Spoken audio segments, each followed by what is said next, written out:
Salam jumpa kembali dalam Renungan Harian GKI Kuitang Jumat 15 Agustus 2025. Pembacaan Alkitab kita pada hari ini dari Ibrani 10 ayatnya yang ke-29. Yang demikian firman-Nya.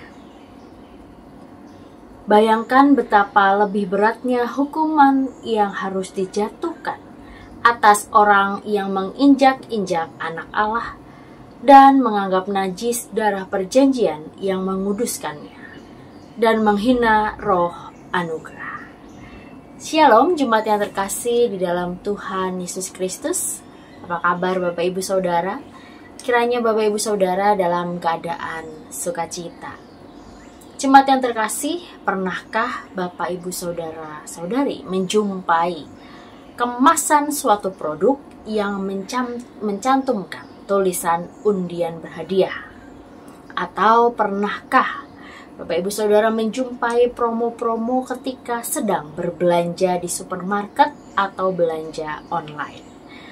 Kalau kita melihat lebih dekat, dalam undian berhadiah atau promo-promo tersebut pasti juga tercantum tulisan, syarat, dan ketentuan berlaku untuk memperoleh hadiah dan promo tersebut.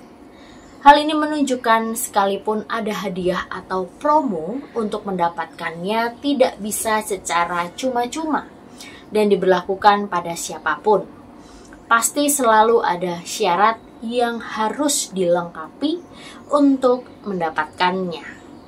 Lalu apakah untuk mendapatkan kasih karunia dan ketentuan syaratnya, atau bisa kita klaim sesuka hati kita? Penulis surat Ibrani menyampaikan bahwa hanya di dalam Kristus kita bisa hidup dalam kasih karunia. Di luar Kristus tidak ada keselamatan. Bahkan hukum Taurat, jika kita melanggarnya, maka kematian menjadi hukumannya. Itu tertera pada ayat yang ke-28. Penulis surat Ibrani mengatakan bahwa melalui darah Yesus kita diundang masuk ke dalam tempat yang kudus. Setiap orang yang diundang memperoleh pengetahuan akan kebenaran, dan hal itu diberikan secara gratis bagi siapapun. Namun penulis surat Ibrani juga menegaskan bahwa siapa yang dengan sengaja berbuat dosa atau merusak kasih karunia Allah akan mendapatkan hukuman sendiri dari Allah. Jangan karena kita mendapat kasih karunia keselamatan dengan cuma-cuma, sehingga kita cenderung menganggap remeh hal itu dan tidak bermakna karena didapatkan dengan mudah.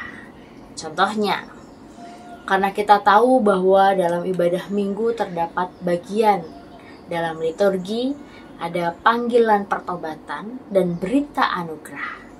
Hal itu membuat kita terjebak dengan pemikiran, gak apa-apa berbuat dosa, besok waktu ibadah minggu aku akan diampuni.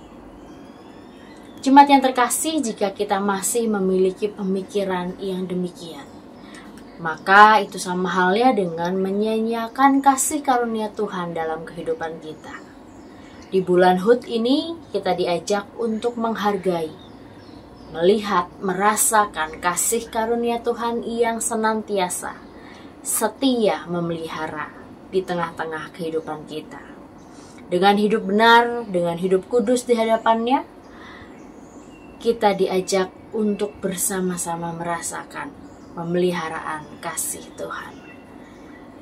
Karena jalan yang benar untuk masuk dan kembali kepada Allah sudah dan telah dibuka.